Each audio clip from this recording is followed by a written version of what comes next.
Assalamualaikum warahmatullahi wabarakatuh. Ya, gimana kabarnya semua? Mudah-mudahan sehat ya. Alhamdulillah, hari ini kita masih diberikan kesempatan untuk belajar mengisi hari-hari kita di rumah ya. Sekarang jadwalnya matematika. Nah, sekarang Umi akan jelaskan bab 10. Itu bab 11 di buku paket, judulnya pemusatan dan penyebaran data. Kalian tentu masih ingat ya, diagram lingkaran, diagram batang, diagram garis yang pernah kita pelajari di kelas 7. Kita lihat selanjutnya. Nah, ini kompetensi dasar. Kompetensi dasar kalian bisa baca sendiri, kemudian ada indikator pencapaian kompetensi apa yang harus dicapai, kemudian ada peta konsep. Nah, di sini kita bisa lihat apa saja yang akan kita bahas. Di antaranya adalah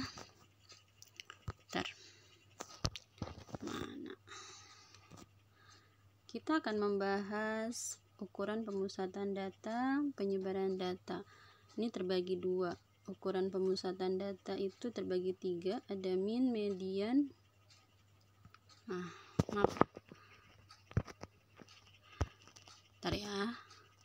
Ada min, median, kok begini? Ada min, median, dan modus. Kemudian penyebaran data itu ada jangkauan, kuartil, jangkauan interkuartil, dan simpangan kuartil. Kita akan bahas satu-satu. Pemusatan data yaitu yang pertama adalah min. Apa itu min? Min atau yang kita kenal dengan istilah rataan hitung adalah jumlah nilai-nilai data dibagi banyaknya pengamatan atau banyak data. Nah, ini rumusnya. X bar, kalau ada tanda garis di atas dibacanya X bar ya. X bar itu adalah rata-rata.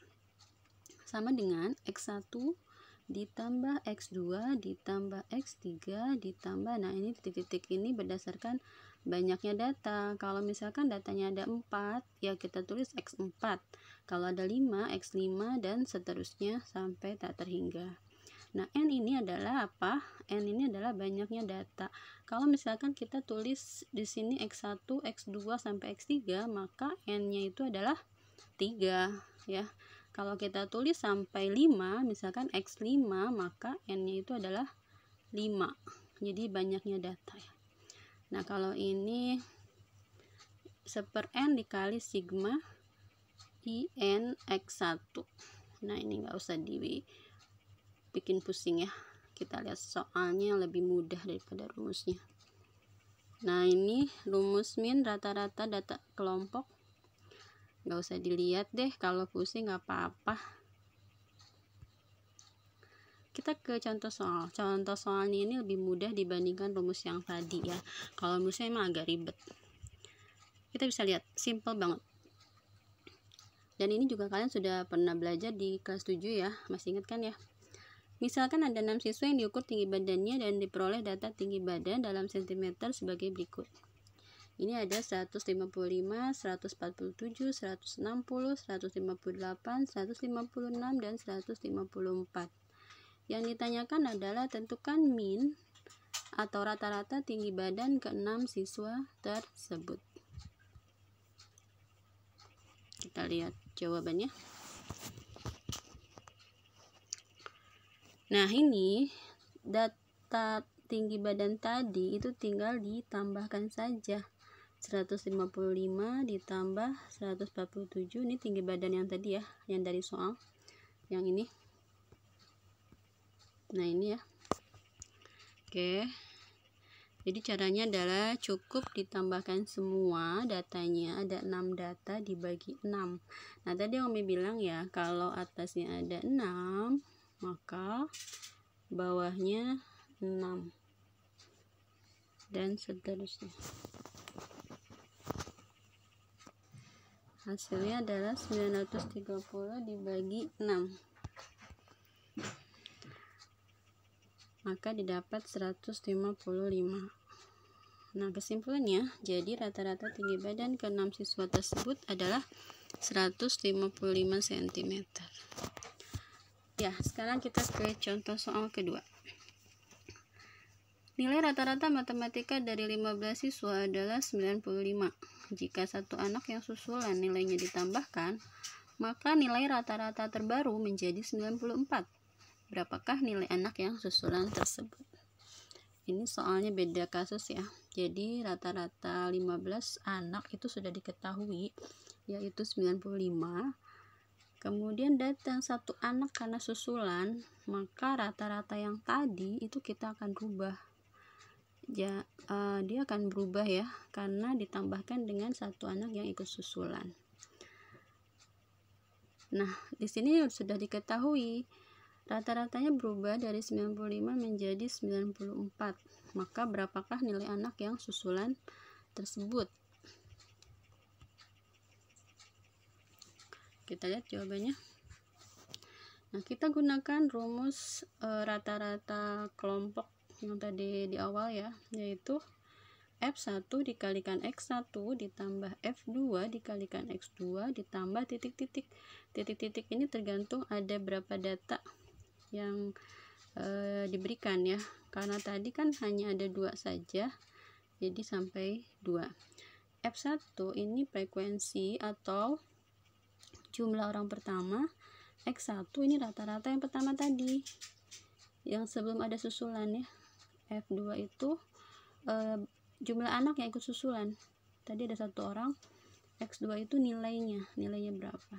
Nah, kita tidak menggunakan ini karena sampai 2 saja sudah cukup, dan dibagi F1 tambah F2. F1 ini adalah jumlah anak yang awal 15, dan F2 ini adalah anak yang susulannya berapa orang.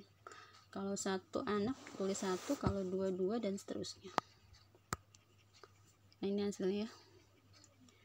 Dari mana 94? 94 ini adalah rata-rata terbaru. Kalian bisa lihat nanti di soalnya ya. Yang tadi ini kita lihat.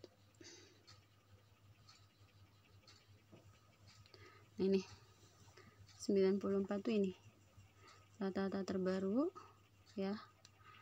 Ini rata-rata awalnya, dan ini jumlah anak yang pertama. Kita lihat lagi.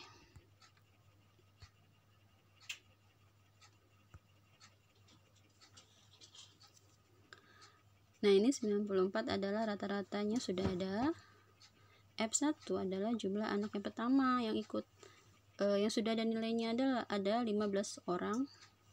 Itu rata-ratanya tadi 95. Kemudian F2 nya itu kita masukkan 1 karena satu anak yang susulan. X2 itu nilai anaknya. Nah, kita tidak tahu nilai anaknya berapa, maka kita tulis saja dengan inisial ya. A, bisa variabel lain. Kita biasa kan kita pakainya X ya, tapi ini ada kali kalau pakai X jadi nanti bentrok. Kita cari aja variabel lain, bisa A sampai Z, silakan pakai.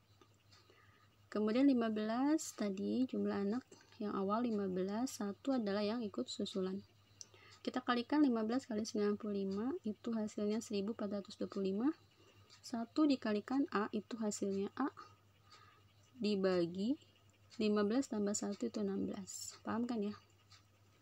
Nah, ini bisa dapat 1504 dari mana? Ya, betul. Dari 94 kali 16 ya. Kita kalikan, maka hasilnya adalah 1504. Sehingga yang di sini pecahannya sudah hilang. Ini tinggal 1425 ditambah A. Kita pindah ruas atau kita buat persamaan ya, bisa kan ya. Kalau mudahnya 1504 itu sama dengan 1425 ditambah berapa. Nah, berapanya ini kan A ya, maka A adalah 1504 dikurang 1425, maka A nya adalah 79. Oke, paham?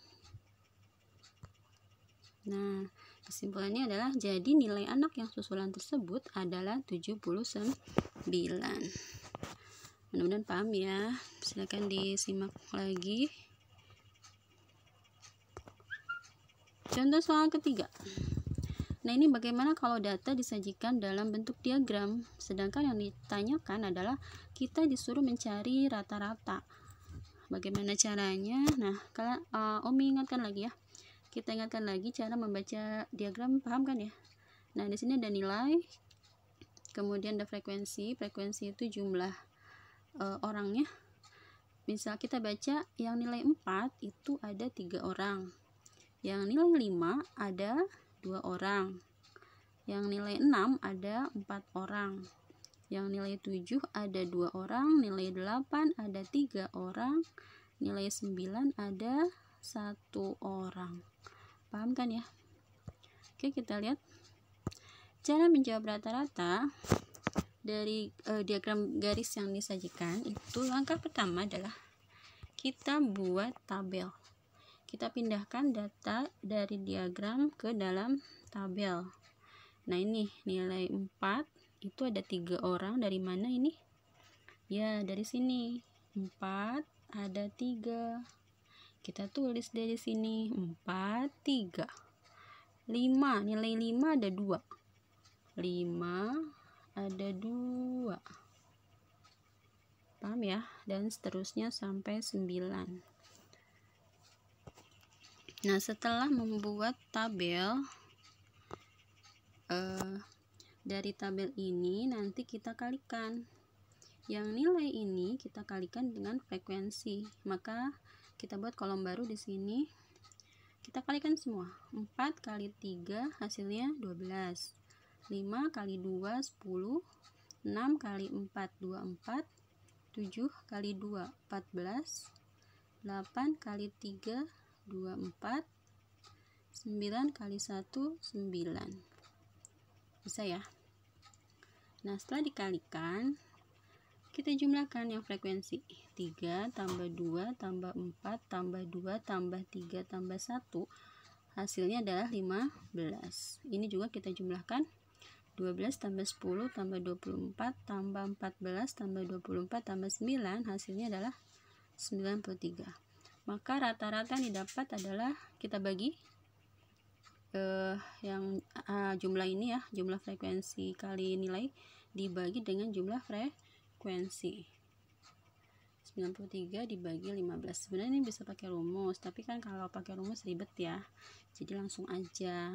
Kalau mencari rata-rata, ini jumlahnya ini dibagi dengan jumlah frekuensi. Hasilnya adalah 6,2. Mudah-mudahan paham. Oke, yang kedua adalah median. Apa itu median? Masih ingat? Median adalah suatu nilai yang letaknya di tengah-tengah setelah data diurutkan. Nah, ini ada syaratnya ya. Kalau untuk mencari median itu datanya harus diurutkan dulu dari yang terkecil sampai yang terbesar. Ini rumus median. Nah, lagi-lagi kalau lihat rumus pusing pasti ya. Udahlah, nggak usah lama-lama kita lihatnya. Oke, kita ke contoh 1, median kalau datanya ganjil. Misalkan diberikan data 5, 8, 6, 2, 3, 5, 9, 9, 7, 5, 3. Tentukanlah mediannya. Nah, yang pertama itu datanya diurutkan dulu dari yang terkecil. Ini kurang L ya. Terkecil menjadi ini. Dari yang terkecil kan 2. Kita tulis 2. 3-nya ada berapa? Ada 2 ya. 5-nya ada 3. 6-nya ada 1, 7-nya ada 1, 8-nya ada 1, dan 9-nya ada 2. Ini kita urutkan dulu dari yang terkecil sampai terbesar. Itu jangan lupa ya. Nah, setelah diurutkan, kita cari deh tengah-tengahnya di mana. Ini kan ada 11 data. 11 data itu kalian tambahin 1 aja dulu. 11 tambah 1 berapa? 12. Nah, 12 bagi 2 6. Jadi mediannya adalah data ke-6. 1 2 3 4 5 6. Nah, ini mediannya. Ya. Kita lihat median itu kan membagi data sama besar ya. 2 bagian sama besar. Di sini ada 5 data. Di sini juga ada 5 data. maka pas ini tengah-tengahnya dapat 5. Oke, kita lanjut. Contoh kedua median kalau datanya genap. Kalau datanya genap bagaimana? Ini, nah ini misalkan 68, 56, 43, 57 dan seterusnya ya. Ini ada berapa data? Ini ada 10 ya, 10 data. Kalau tadi kan 11. Nah, kalau sekarang 10 nih. Kalau genap gimana? Nah, gampangnya kalau genap tinggal kita bagi 2 saja. Tadi kan 10 bagi 2 berapa? 5 ya. Jadi masing-masing ke kiri 5 data, ke kanan 5 data. Nah, setelah kita bagi 2 ternyata ada di tengah-tengah. Ada di antara 58 dan 60, ini tengah-tengahnya. Bagaimana kalau tengah-tengahnya di antara nilai? Ya, kita tinggal jumlahkan saja. 58 ditambah 60 dibagi 2, maka hasilnya adalah 59. Inilah mediannya. Oke, paham ya? Next, terakhir adalah belum terakhir. 3 itu adalah modal dusta. Oh, bukan deng. Modus adalah data yang sering muncul atau data yang memiliki frekuensi terbesar. Tahu lah ya, kalau modus mah paling banyak aja. Nih, misalkan ada data 5, 8, 6, 2, 3 dan seterusnya. Maka cara mencari modus adalah kalian lihat aja nilai yang paling banyak siapa. Nah, 5 ya. Kenapa 5? Karena tuh 5 ada berapa? Ada 1, 2, 3. Banyak kan? Yang lainnya mah cuman 1 ya. 8 1. 6 cuma ada 1, 2 ada 1. 3 ada 2, 9 ada 2, 7 ada 1, 5 ada 3. Nah, ini paling banyak nilai 5. Maka modusnya itu adalah 5. Gampang kan ya? Oke, kita ke ukuran penyebaran data. Kalau tadi pemusatan data, sekarang ke penyebaran data. Ukuran penyebaran data itu ada jangkauan. Apa itu jangkauan? Jangkauan adalah selisih antara data terbesar dan data terkecil ya. Kemudian ada kuartil, nilai batas dari sekumpulan data yang dibagi menjadi 4 bagian yang sama setelah data diurutkan mulai dari data terkecil. Jenis-jenis kuartil ada kuartil bawah Q1, kuartil tengah Q2, ini yang disebut median. Kemudian ada kuartil atas Q3. Ada jangkauan interkuartil. Jangkauan interkuartil itu adalah selisih antara kuartil atas dan kuartil bawah. Kuartil atas itu Q3, kuartil bawah Q1. Tinggal dikurangi aja. Keempat, simpangan kuartil. Simpangan kuartil adalah setengah dari jangkauan interkuartil. Rumusnya adalah setengah dari Q3 min Q1. Pasti masih pusing ya. Nanti kita lihat contoh soalnya biar nggak pusing. Nah, ini biar lebih memahami, kita lihat contoh soalnya. Diberikan data 7456, 7457, 896.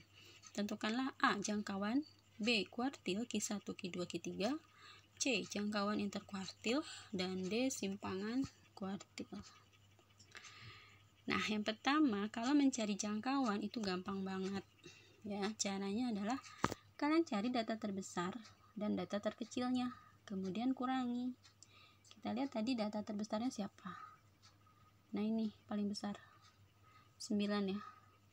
Paling kecil siapa? Paling kecil berapa? Paling kecil adalah 4. Maka jangkauan adalah data terbesar dikurangi data terkecil. 9 kurangi 4, 5. Oke, paham? Yang B, kuartil. Nah, kuartil ini caranya sama dengan median. Kalau median itu tadi apa? Membagi data menjadi 2 bagian sama besar ya. Tapi jangan lupa, datanya harus diurutkan dulu dari yang terkecil. Nah, tadi kan ini soalnya. Oke, kita urutkan menjadi ini ya. Nah, setelah diurutkan, paling mudahnya adalah kita cari yang merah dulu nih. Kita cari tengah-tengahnya dulu. Ini kan ada berapa data? 1, 2, 3, 4, 5, 6, 7, 8, 9, 10, 11. Ada 11 data. Nah, 11 data berarti tengah-tengahnya adalah ini ya. Kita cari tengah-tengah dapat. Nah, ini dapat Q2. Q2 itu disebut kuartil tengah. Oke, nah kuartil bawah adalah dari Q2 ini ya. Kan dapat ini ya. Nah, ini datanya. Kita bagi lagi. Kan ini membagi 5, ya kan? Ada 5. Ini ke kanan ada 5. Tengah-tengah 1. Nah, dari yang 5 ini kita cari tengah-tengahnya lagi. Kita dapat tengah-tengahnya Q1 nih. Tengah-tengahnya 5. Maka Q1-nya adalah 5. Terus ini tengah-tengahnya mana? Dari 7 sampai 9, tengah-tengahnya adalah 7. Pokoknya gitu. Jadi dicari tengah-tengahnya ya. Dapat Q3. Oke. Nah, kalau sudah dapat kuartil, ini kan sudah jelas ya. Q1-nya ada 5. Nah, ini kelihatan. Kuartil itu kan membagi 4 data, 4 bagian sama besar ya. Membagi data menjadi 4 bagian sama besar. Ini kan bagian pertama ada 2. Bagian kedua juga 2, bagian ketiga juga 2, bagian keempat juga 2. Ini pas, kita baginya pas. Jadi ini namanya kuartil pembaginya. Q1, Q2, Q3. Oke. Nah, sehingga jangkauan interkuartilnya ini rumusnya adalah tinggal dikurang Q3 dikurangi Q1. 7, ini 7 dikurang 5. Hasilnya adalah 2. Oke, paham? Yang D, simpangan kuartil. Ini terakhir. Simpangan kuartil itu adalah gampang, setengah dari yang jawaban C. Kalau udah tahu nilai jangkauan interkuartilnya, maka simpangan kuartil itu tinggal dibagi 2 saja. Setengahnya dari 2, dapat 1. Oke, mudah-mudahan paham sampai sini. Ya, kami cukupkan sampai di sini materi matematika kita kali ini. Mudah-mudahan paham ya. Paham. Jangan lupa isi daftar hadir di Google Classroom-nya. Kalau yang terlambat nilainya Umi kurangi pokoknya. Ya, dan dilihat nanti ada tugas. Tugasnya simpel, nanti Umi jelasin lagi. Ada petunjuknya. Jadi intinya nanti tugasnya itu kalian mencari data boleh dalam bentuk grafik, diagram atau apapun ya, bebas.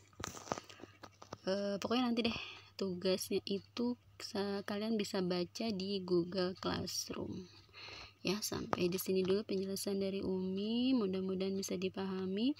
Kalau tidak ada yang dimengerti atau kurang jelas, silakan bisa ditanyakan di forum Google Classroom. Dan yang lain juga kalau yang udah paham bisa ikut menjawab ya. Oke, dicukupkan sampai sekian. Assalamualaikum warahmatullahi wabarakatuh.